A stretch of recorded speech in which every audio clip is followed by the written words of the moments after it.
Le fond, ça va? Ou tu veux un autre fond? On s'en bat le steak. J'ai des fonds. Non, non, avec des gonzesses à poil, non, on peut pas. C'est le seul truc. Ouais. Après. Tant pis. Salut à tous, c'est François. On se retrouve pour un apéro auto spécial. Pour le démarrage, en tout cas, ça sera spécial Cannonball parce que pour une exclusivité mondiale, moi je le dis, j'ai réussi, je suis excellent, à réunir les deux hommes. Enfin, il y en a d'autres et ils sont disparus. D'ailleurs, chacun sont disparus et c'est bien dommage parce que les deux gars, il y en a un que les deux, je pense, étaient exceptionnels, étaient des frappadingues un peu et ça, on les aime bien. Et donc, je retrouve les deux gars qui ont fait les Cannonball dans les années 80. Alors, si vous avez envie, vous irez revoir ce qu'on a raconté sur le sujet, en particulier avec un article qui avait été écrit par Jackie Morel et puis un article écrit par l'excellent François Bouet sur l'épopée des 2 années de Hubert et de son camarade. Et donc, je retrouve, on a un peu patiné là, mais on se retrouve pour discuter de ça. Donc, la première partie, on va reparler. Ça fait 30 ans qu'ils ne se sont pas vus, donc c'est ça qui est bon aussi. Et c'est pas du tout préparé parce qu'on n'a pas pu faire d'avant. C'est vrai qu'on a communiqué par Facebook, mais on ne s'est pas vu depuis un sacré bail. Hein. Ça, c'est vrai. Ça fait 40 ans. Hein. Ouais. Bah, depuis l'époque.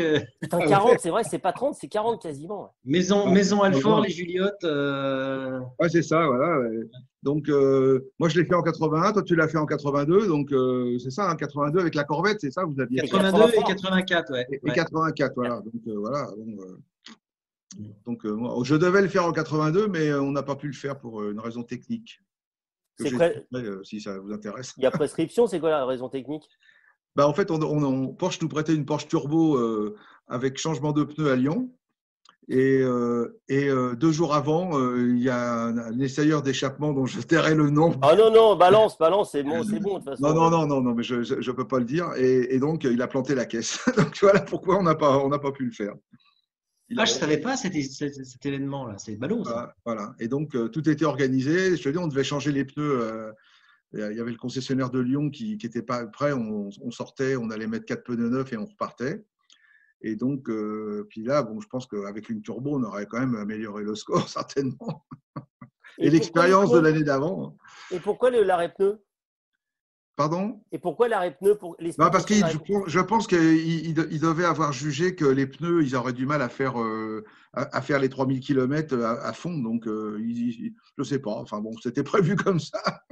Mais remarque, quand on réfléchit, Hubert, toi avec la 911, avec la 3.2, a priori de ce que tu racontais, tu étais arrivé, les pneus, ils étaient bien poncés quand même. Hein. Oui, c'est-à-dire qu'ils étaient rincés, mais il y avait l'allée pour aller au départ. Parce qu'il n'y a pas que la course, il faut aller au départ, oui, c'est ça, et après il faut remonter l'Espagne. Ouais. Donc en tout, on avait fait dans les 8000 bornes. Donc c'est vrai que les pneus, là, ils étaient raides. Et surtout, les 3000 bornes tout le temps à fond, effectivement, ça les fait travailler quand même beaucoup plus. Hein. Tout à fait.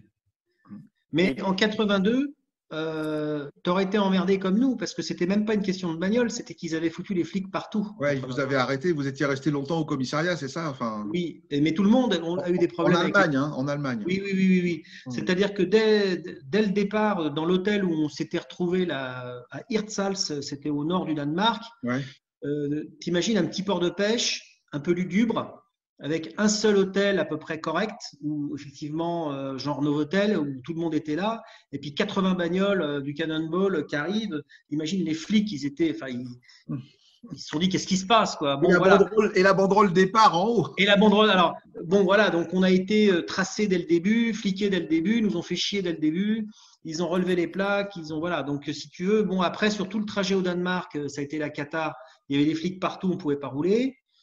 Après, en Allemagne, ça allait, effectivement, sauf qu'à un moment donné, du côté de Karlsruhe, on s'est fait serrer par une voiture de flic qui nous a dit de le suivre. Alors, on a dit, mais pourquoi? Nous, on n'y est pour rien, on n'a rien.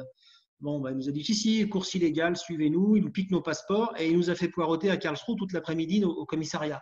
Donc, si tu veux, l'édition 82, je pense qu'elle ne s'est pas courue d'une façon normale. Voilà. Ouais, ça c'est sûr. Pas comme vous en 81 où vous avez pu tracer. À nous, en 81, il n'y a personne qui nous a fait chier. Et alors, on avait même un ami dans les hautes sphères du ministère de l'Intérieur qui nous a dit on a été mis au courant par les Danois.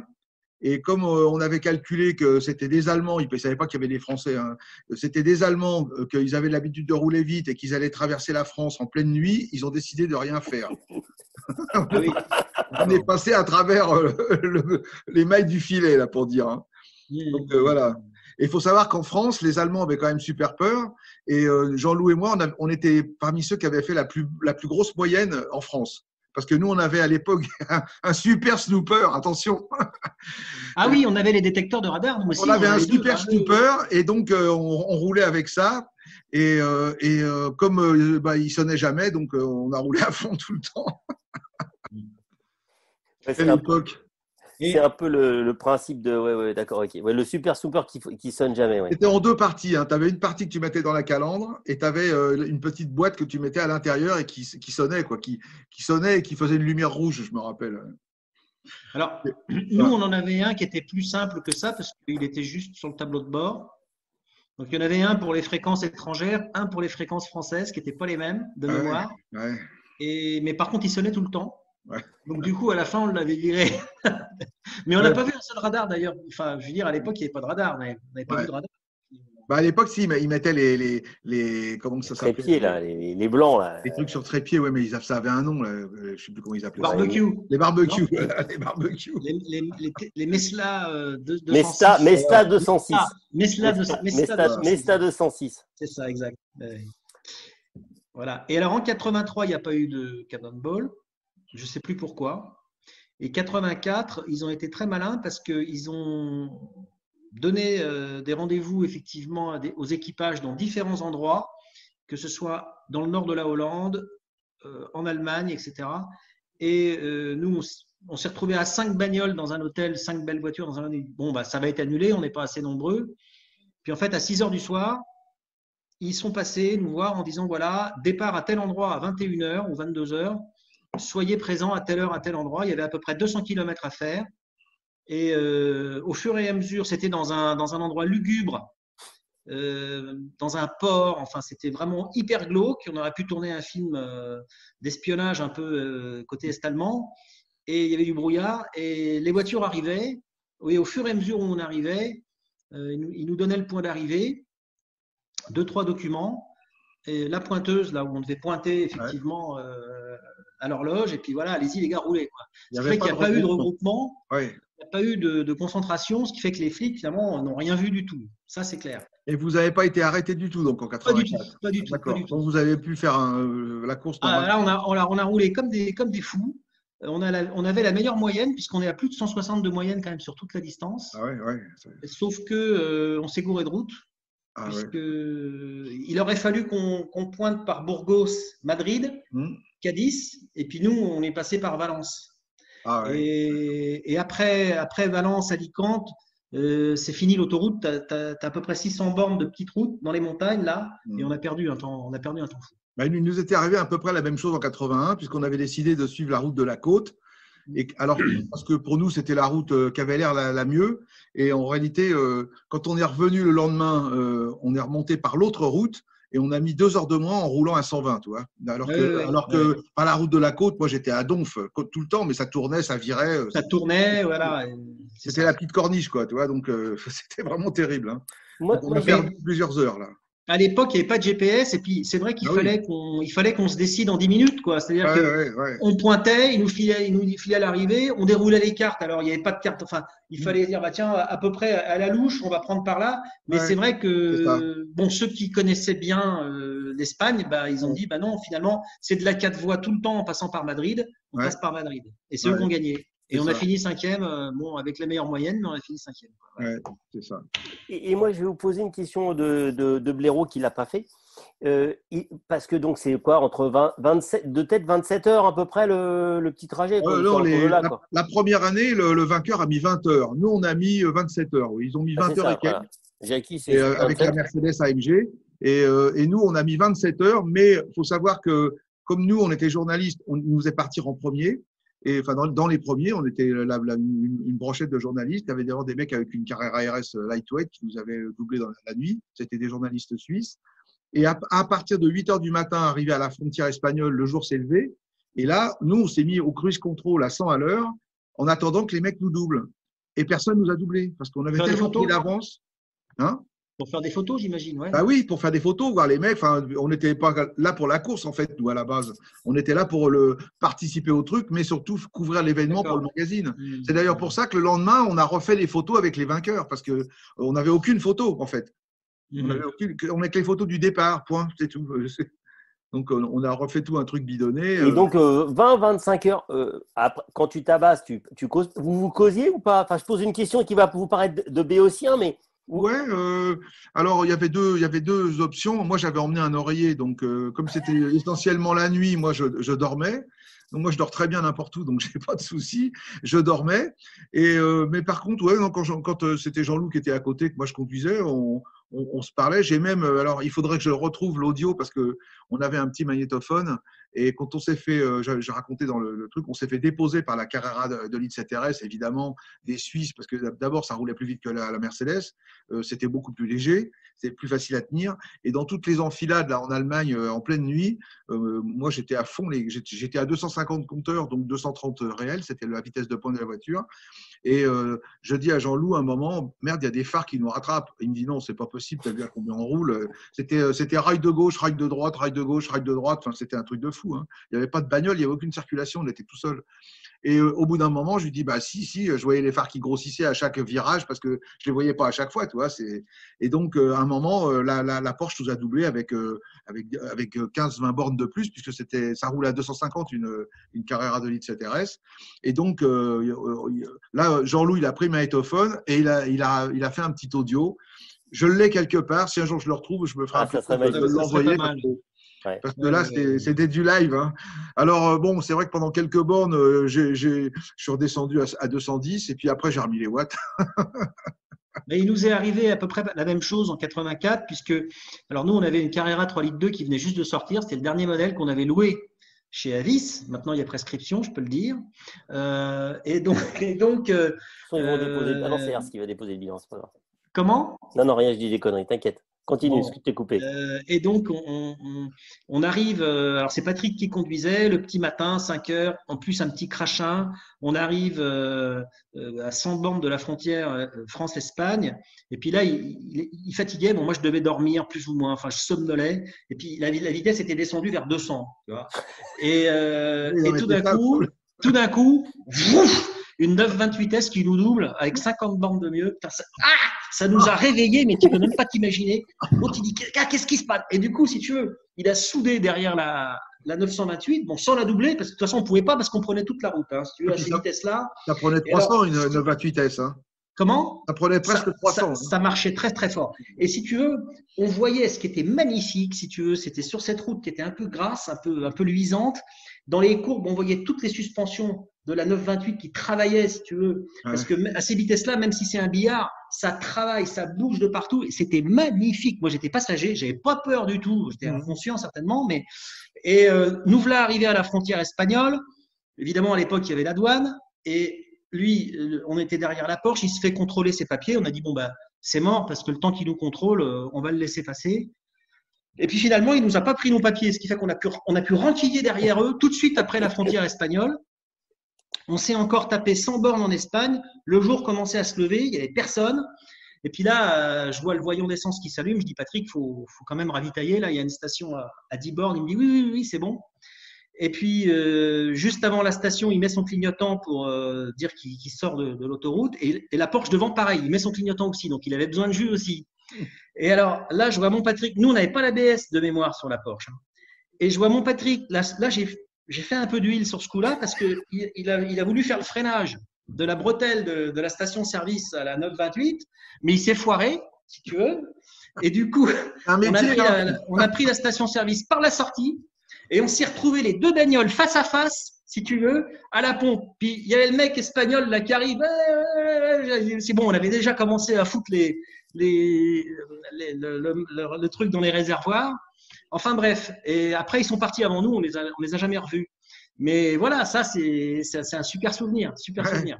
Bah moi j'ai une photo, je ne sais pas si je me rappelle plus si on l'a passé dans l'article où on voit le compteur à fond et tout, et devant on voit une 924 turbo Et à l'époque, ça prenait 2,30 aussi. Donc, et le mec, on a fait pas mal de bornes. C'était en France, là, il faisait jour. Jean-Loup avait fait une photo de moi en train de conduire. Et on voit cette 924 turbo. Je vois la photo, mais je n'avais pas identifié que c'est une 24 turbo, d'accord. Ouais, c'est une 24 turbo, mais on l'avait suivi pendant un long moment. Hein. Parce que comme on était à fond sur le compteur, tu vois on est à 250. En réalité, 250, ça faisait 230 chronos. Elle ne prenait pas plus, la voiture. Hein. Mais bon, l'aiguille était en bas, tu ne pouvais pas aller plus loin. Et il y a une bagnole sur notre fil, tu vois, à 80 mètres, 100 mètres peut-être, tu vois. Donc, le mec devait se dire, putain, les gars, ils arrivent à 250 dans le cul de la caisse. Et en réalité, non, le mec, il roulait exactement comme nous. On a fait au moins 50 bornes avec cette bagnole devant, là. Je ne sais pas qui c'était, je ne me rappelle même plus si on l'a vu à l'arrivée ou quoi. Je sais que les Suisses avec la Carrera, on les a revus parce qu'ils ont coulé une bielle, donc ils sont arrivés en fumant. On l'a revu cette Carrera jaune là, des Suisses. Ils étaient là. C'était deux nanettes en combinaison blanche, auto-illustriette. Là, c'était un magazine suisse. Ouais. Là, Je me rappelle plus. Je suis pas certain que c'était des filles là. Je me rappelle plus. Honnêtement, c'était des mecs, tu te souviendras si c'était des gonzesses. Et puis on parlait, hein, pour rebondir sur ta question, c'est vrai qu'on se parlait quand même. Ouais. Et Patrick, qui était un gros fumeur, ne pouvait pas s'empêcher de fumer. Alors du coup, un jour, à un moment donné, je ne sais plus quand, il clopait, donc à ces vitesses-là, et puis tout d'un coup, il y a le bout de la cigarette qui est tombé, puis aïe, aïe, aïe, il s'est cramé le jean, et ça a fait un gros trou dans le siège. Tu vois ce que je veux dire? Ouais. Et on avait les boules parce qu'on a dit putain la caution. Donc du coup, attends, on leur ramène la bagnole, elle a 8000 bornes de plus, elle est rincée, les pneus sont morts et il y a un trou de clope dans le siège conducteur. Mais finalement, ils n'ont rien vu. Mais du coup, attends, il fumait quoi, à 200, 201 détendu? Oui, il fumait. Ouais, il fumait. Il avait sa clope, là, il clopait ses Goldo ou ses. Et du coup, tu restais les vitres fermées quand même. Bah oui. Oui. Bah non, mais j'acceptais. On les ouvrait pas les vitres. Hein. Non, mais on est bien. Non, mais n'était pas dans la même époque. On acceptait ce genre de choses. Non, mais aujourd'hui. Moi, je suis un peu moins vieux que vous, mais j'ai roulé à 200, donc je sais que tu ouvres pas à 200 ou à 240. Non, ça fait trop de bruit. Mais pour des gens qui connaissent pas, tu peux pas, c'est pas possible, quoi. Donc tu fumes à l'intérieur et tout est fermé, quoi. C'est ça. C'est pour ça, parce que les gens ne réalisent pas, quoi. C'est fou, quoi. Alors moi, j'ai de la chance parce que lui, c'était un gros fumeur, mais moi, le mien, c'était un gros buveur. Alors j'ai du bol, il est resté super sobre pendant tout le truc, hein, je te le dis. Hein. Ouais, il fallait, ouais. Jean-Loup, il est mort de ça, hein, il est mort d'une overdose de whisky. Hein, donc, Ah oui, d'accord. Ouais, Patrick, il est mort d'un cancer du poumon, tu vois. Comme quoi, tu vois, finalement, je suis content de ne pas avoir fumé puis de ne pas boire de trop. Ouais. Moi, je bois du coca, alors je ne sais pas ce que ça donne comme cancer.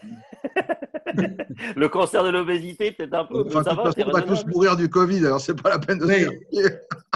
On peut plus sortir là, c'est mort. Ah non, ça y est, là, ils nous ont bien baisé encore une fois. Là. Ouais, bon, de toute façon, mais enfin, tu sais, moi, pour revenir sur la bagnole, tu vois, c'est pour ça que je fais les explications et les sous-titrages un petit peu.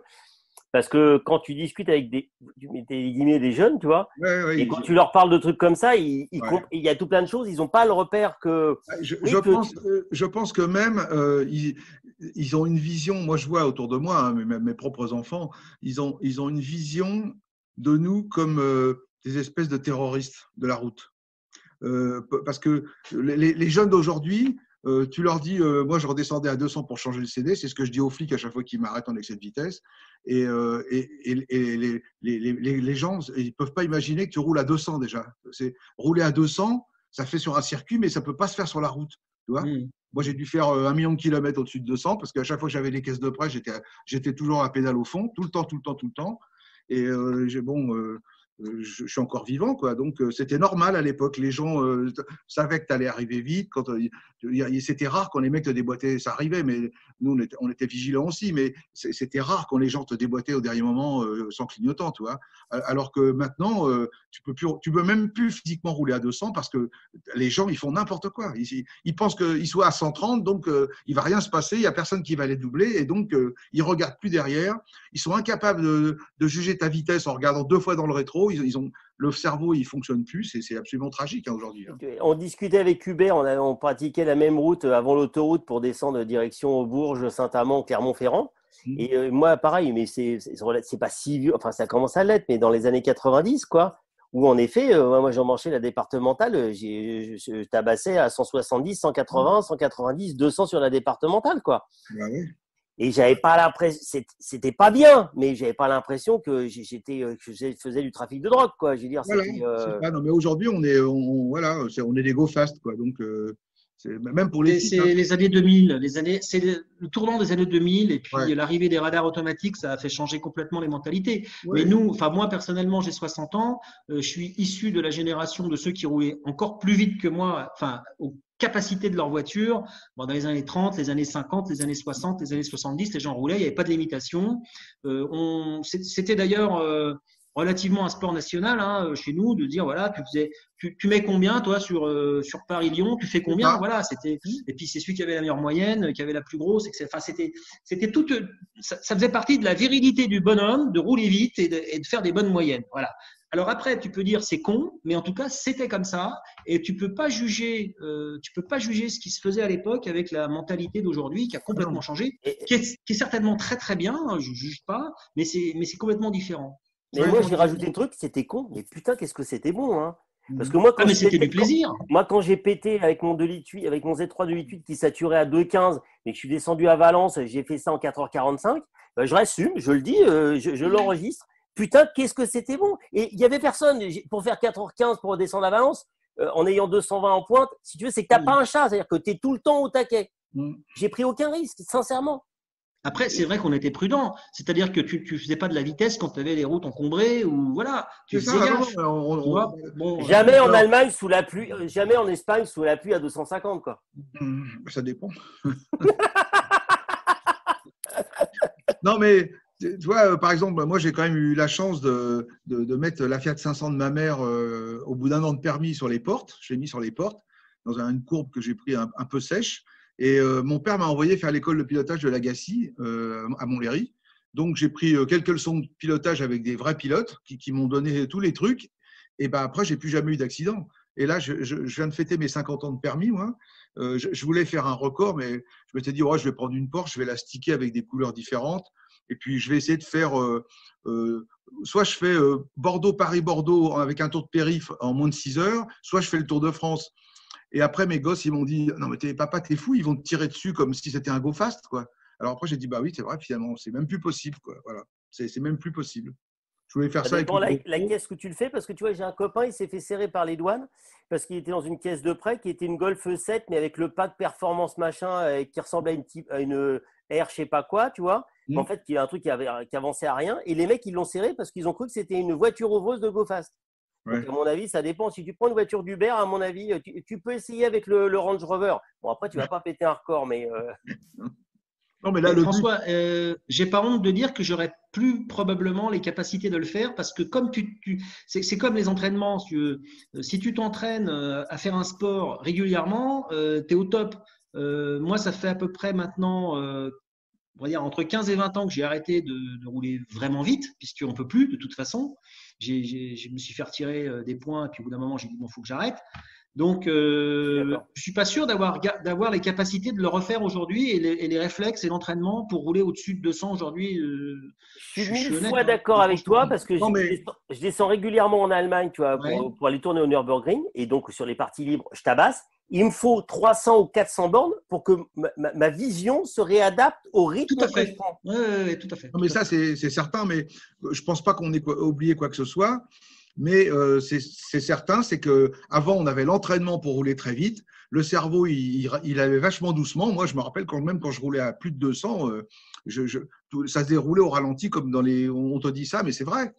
Et donc, même maintenant, tu roules à 180, tu as l'impression d'être à 250 comme avant. Quoi. Donc, et encore, moi, 180, la dernière fois, ils m'ont topé à 182 près de Tours. Ça fait 3 ans. Je n'ai pas reroulé à 180 depuis 3 ans. Et avant, en 2005, j'avais encore ma Porsche GT2. J'ai emmené un copain à Nantes pour je ne sais plus quoi. Il n'était jamais monté dans une Porsche. Il avait un GPS à l'époque, c'était les tout premiers qu'il a mis sur le truc. Et je lui ai dit, on va prendre 300. Donc le matin, on est parti à 4h du mat de Bordeaux. Et donc le jour se levait quand on était sur l'autoroute de Nantes à la bifurcation après Tours. Là. Et là, j'ai pas pris 300 compteurs, mais j'ai pris 290 ou un truc comme ça. Et après, il y avait des camions, j'ai levé le pied. Et au retour, il y avait du monde, c'était fini, c'était terminé. C'est la dernière fois que j'ai roulé très, très vite sur l'autoroute.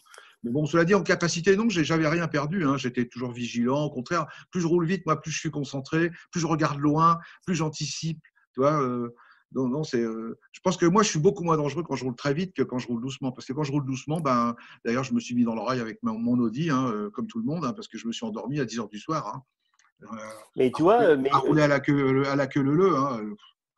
Mais tu reprends le rythme, mais tu vois, là, on est descendu l'année dernière au salon de Francfort, on avait pris une Ford Focus ST qui était supposée prendre que 250. J'ai la vidéo où on est au GPS, on est à 285. Bon, ça tape un peu, mais pareil, quand tu regardes, il n'y a rien. C'est l'autoroute allemande dans les rares parties libres et avec pas un chat parce qu'il n'y avait personne. Je ne vais pas dire que c'est à la portée de tout le monde. Tu es extrêmement concentré. Je veux dire, tu regardes. Et après, tu soulages quand tu rattrapes des bagnoles. Après, tu ressoudes et puis voilà ça. Quoi. Voilà, le problème, c'est la technique de la façon de conduire. Si tu regardes le mec qui est devant toi, tu étais mort. Oui, il faut regarder à travers les pare-brises, plusieurs pare-brises même des fois. Bien sûr, très, très vite.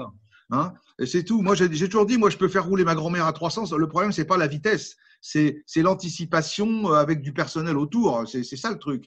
Le problème, c'est pas toi de rouler. Si l'autoroute est vide, moi, je fais rouler n'importe qui à n'importe quelle vitesse. C'est pas un problème. Hein. C'est sûr que quand il y a du monde, c'est un peu plus délicat parce que il faut anticiper énormément, voir si les mecs rattrapent le camion, se dire est-ce qu'il va me déboîter. Enfin, tu vois, il y a toute cette analyse. Oui, on est d'accord. De voir, tu as 2-3 camions et tu sens. Tu scannes la route en permanence. Tu scannes, t'arrêtes jamais. Tu es tout le temps en train de regarder. Un coup dans le rétro au cas où il y a un mec qui roule à 310. C'est vrai. Enfin, ça, c'est rare en France. Hein. Non, mais moi, le 310, ça me fait penser à un essai de l'Auto-Journal de Jabouille et Lafitte qui vont essayer la 959 et qui sont sur l'autoroute avec la 300. Elle devait prendre 320 si je ne dis pas de bêtises, 959. Ils sont sur la route et ils rattrapent un Allemand qui est en Audi Quattro qui a 220. Ils rattrapent, ils déposent en lui mettant 100 bornes dans la gueule et ils disent on aurait vraiment voulu voir la gueule de l'Allemand il se faire déposer avec 100 bornes de plus. Ouais. Moi, alors bon, j'ai eu quand même la chance dans ma vie d'avoir quelques jolis Porsche, notamment j'ai eu plusieurs GT2. La première que j'ai achetée, elle était Kitty Rook, elle faisait 550 chevaux, c'était presque une auto de course, hein, et elle avait des gros turbos et tout. Et quand je l'ai achetée en Allemagne, j'ai acheté à Nuremberg, et quand je suis revenu sur l'autoroute, à un moment, il y avait un peu de trafic, alors ça ralentit, je rentre 3 rapports, puisqu'il y avait une boîte 6, tu vois. Je me remets en 3. Donc, on devait être à 130, 140, tu vois. Ça se dégage. Et là, j'envoie la purée. Et en 3 secondes, j'ai 1 kilomètre de vide derrière moi. Mais 1 kilomètre. Il n'y avait plus personne. Je ne voyais plus aucun mec. C'était hallucinant. C'était une bagnole de maître du monde. Et ça, c'était, je ne sais plus quoi, quand je l'ai acheté la première, ça va être en 2001 ou 2001 ou 2002. Je l'ai acheté ma première GT2. Bon, c'était… je vais clôturer sur l'histoire enfin, on était parti Canon Ball, on a un peu glissé. Et donc, je vous remercie de ce bon moment. J'espère qu'il y a des jeunes qui regarderont ça, qui se diront putain, c'était pas si désagréable de ça que c'est pas désagréable que ça d'être vieux, d'avoir vécu des trucs comme ça. Parce que, enfin, en tout cas, moi, je trouve que c'est des trucs qui, moi, en tout cas, moi, ça me manque et je suis content de temps en temps pouvoir aller un peu en Allemagne pour rouler fort parce que. Ouais.